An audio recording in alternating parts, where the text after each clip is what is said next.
If your last name is on this list, your family may have carried something across 3,000 years without ever being told what it was.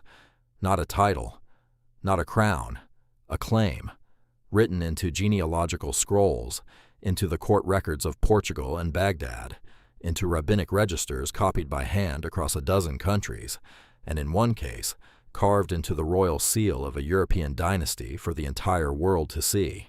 10 surnames, 10 families who held to the same tradition across every exile that came for them, that their line runs back to a shepherd boy from Bethlehem who became the greatest king Israel ever knew.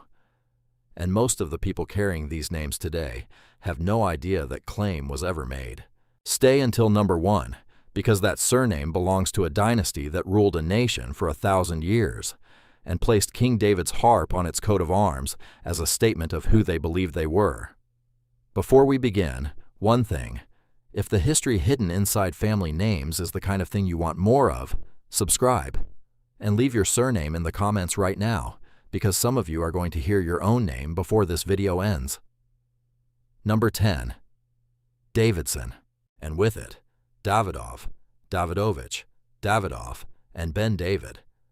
From the Hebrew Dawid, meaning beloved, the same name carried by the second king of Israel, from the tribe of Judah, born in Bethlehem, anointed by the prophet Samuel. These are patronymic surnames. They mean, quite simply, son of David. And here is where honesty matters more than excitement, because that is the point of this list. Millions of people carry these names for the ordinary reason that somewhere in the last few centuries, a father named David had a son. But among Jewish families, especially in Eastern Europe and North Africa, the choice of this name was often deliberate. When surnames were forced onto Jewish communities by imperial decree, in Austria in 1787, in Russia in 1804, families were given a rare moment of choice, and some chose the name that stated, in one word, the tradition their household had preserved. If your name is Davidson or Davidovich, your bloodline may carry nothing more than a great-grandfather's first name, or it may carry a decision made in a single generation to write something down before it was lost. The next surname was never a family name at all. It was a title, a rank, a position that existed for one reason only, to be held by a descendant of the royal house, and the man who carried it into Renaissance Europe ended up a duke. Number 9. Nasi, from the Hebrew Nasi, meaning prince, or lifted one who is raised above. In the Hebrew Bible, the word describes the leaders of the tribes. In the centuries after the destruction of the Second Temple, it became the formal title of the head of the Jewish community in the land of Israel, a position held by the house of Hillel, whose descent from the royal line of David was accepted tradition within the rabbinic academies. The name reappears in the 16th century with one of the most extraordinary families of the age. Dona Gracia Nasi, born into a family of Portuguese conversos, built a financial network that smuggled thousands of Jews out of the reach of the Inquisition. Her nephew, Joseph Nasi, became Duke of Naxos under the Ottoman Sultan Selim II and attempted to resettle Jewish refugees in Tiberias. If your name is Nasi, your bloodline carries a word that was never chosen casually. It announced a rank that only one house was entitled to claim. Number 8 belongs to a family that became so wealthy in the 19th century that the newspapers of Europe called them the Rothschilds of the East. But in their own household, in Baghdad, long before the money, they told a different story about who they were. Number 8, Sassoon, from the Hebrew Sasson, meaning joy, gladness, rejoicing.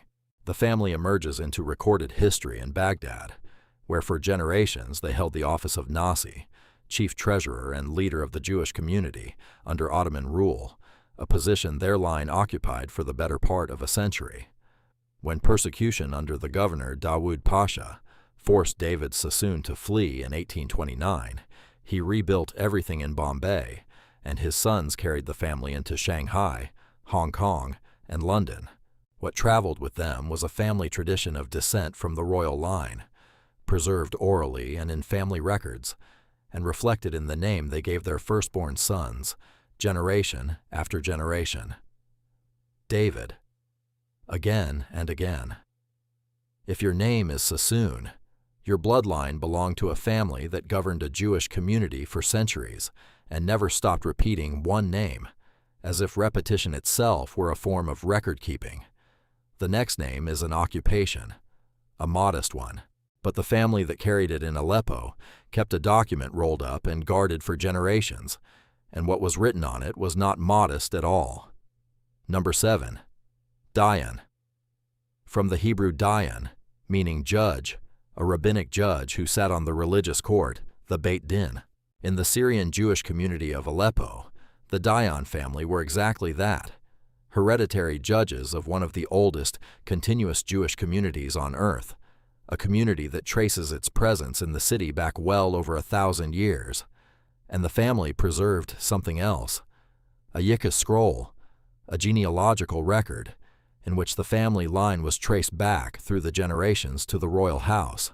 Documents of this kind were treated as sacred objects, copied by hand, carried through relocations, and displayed only rarely. What is documented beyond dispute is the existence of the tradition and the seriousness with which it was kept. If your name is Dayan, and your family came out of Aleppo, your bloodline sat in judgment over a community for centuries, while quietly holding a scroll that said where they believed they had come from, and what the next family did when Spain gave them a choice between their faith and their country will stay with you. Number 6. Abarbanel, also written Abravanel, and in later generations shortened to Barbanel. The origin is disputed, likely from the Hebrew Abraham combined with an affectionate diminutive, a name carried by one of the most prominent Iberian Jewish families of the medieval period. Don Isaac Abravanel, born in Lisbon in 1437, served as treasurer to King Afonso V of Portugal, and later as a financier to Ferdinand and Isabella of Castile. In 1492, when the Alhambra decree ordered the expulsion of the Jews of Spain, he reportedly offered the crown an enormous sum to have it revoked. It was refused. He left with his people and died in exile in Venice. In his own writings and in the family's tradition, the Abravanel line was held to descend from the house of David through the tribe of Judah. If your name is Abarbanel, your bloodline advised kings, financed a kingdom, and then walked away from all of it, rather than abandon the tradition it had been carrying. The next surname belonged to a family that served the Portuguese court so closely that a king gave them a new name. The name they already had was the one they refused to give up. Number 5. Ibn Yahya. Surviving today as Yahya, Jakia, Yahia, and in Iberian records as Negro, the name granted by royal favor. From the Arabic form of the Hebrew name Yochanan. The family appears in Portugal from the 12th century, when Yahya ben Yaish is recorded in the service of Afonso I, the founder of the kingdom, and their descendants held positions as physicians, diplomats, and financiers across Portugal, Spain, and later the Ottoman Empire and Italy. Successive generations of the family recorded, in their own chronicles, a tradition of descent from the exilarchs of Babylon, the hereditary heads of the Jewish community in exile, whose office was itself held by tradition to belong to the royal house of Judah. Gedaliah ibn Yahya wrote that history down in the 16th century in a work still read today. If your name is Yahya or Joshua, your bloodline sat in the courts of kings for 400 years and wrote its own genealogy while it was there. Number 4 carries a name lifted directly out of a single verse of Scripture, and the man in that verse is the hinge on which the entire royal line turns. Number 4, Shaltiel, also Shealtiel, Siltiel, and Saltel. The name is Hebrew, and it means I asked of God, or I requested from God. It appears in the first book of Chronicles, chapter 3, in the genealogy of the kings of Judah. Shealtiel, son of Jeconiah, the king carried into captivity in Babylon, and father in that record of the line that returned. The name marks the exact point where the throne of David passes out of Jerusalem and into exile, and survives. A family bearing this name is recorded in Barcelona from the 13th century, holding office within the Jewish community of the city, and the name carried forward into Sephardic communities across the Mediterranean after 1492. Families did not adopt this name casually. It was a statement of position within Scripture itself, If your name is Shaltiel, your bloodline is named for the man who carried a broken kingdom into exile and did not let the line end there. The next name is not a word. It is an abbreviation, 4 Hebrew letters standing in for a sentence, and the sentence is a genealogy. Number 3. Charlap. Also Charlap, Harlap, and Charlip. The name is an acronym, formed from the initials of a Hebrew phrase identifying the family as descendants of a particular line settled in Poland, and the family tradition holds that line to run back through the exilarchs of Babylon to the royal house. The Charlap family is documented in rabbinic literature across Poland, Lithuania, and later Jerusalem, and the tradition is recorded repeatedly in genealogical works produced within the community itself. It connects, in those records, to the extended rabbinic genealogies of medieval Europe, in which the family of Rashi, the 11th century commentator from Troy whose notes are printed alongside the Talmud to this day, was likewise held to descend from the house of Hillel, and through it from the royal line. Whether any of these chains can be verified link by link across 1,000 years is precisely the question historians raise. What is not in question is that the families themselves preserved them with extraordinary care. If your name is Charlap, your bloodline compressed an entire genealogy into 4 letters so that it could never be separated from the name. Number 2 is the great crossroads of European Jewish genealogy. A single family whose recorded descendants number in the hundreds of thousands and whose family tree was written down early enough to still be traced. Number 2, Katzenelnbogen, and alongside it, Luria.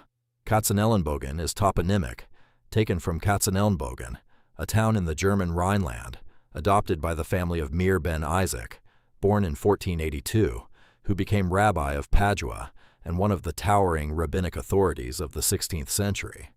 Luria is likewise traced to the same broad network of Ashkenazi rabbinic families. What makes these 2 names extraordinary is documentation. Their descendants were recorded, generation by generation, in rabbinic responsa and communal registers, producing one of the most extensively mapped family trees in European history, connecting to the Rashi genealogies, and through them to the traditional claim of Davidic descent.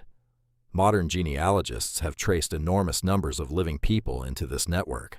If your name is Katzenelnbogen, or Luria, your bloodline sits at the junction where a claim made in Babylon meets a paper trail that Europe actually kept. And now, number 1. This name does not belong to a rabbinic family, or a merchant house, or a line of judges. It belongs to a royal dynasty that ruled a nation in the Caucasus for 1,000 years, and they did not preserve the claim quietly. They put it on the flag. Number 1. Bagrationi, surviving today as Bagration, Bagrationi, and Bagratini. The dynasty ruled Georgia from the 9th century until the Russian annexation in 1801, one of the longest reigning royal houses in recorded history, and from at least the 11th century, when the chronicler Sumbat Davitisztse set the dynasty's origins down in writing. The Bagrationi asserted descent from King David of Israel.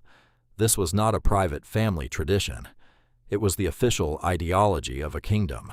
Their coat of arms carries the harp of David and the sling with which he faced Goliath, together with the seamless robe and the balance of justice.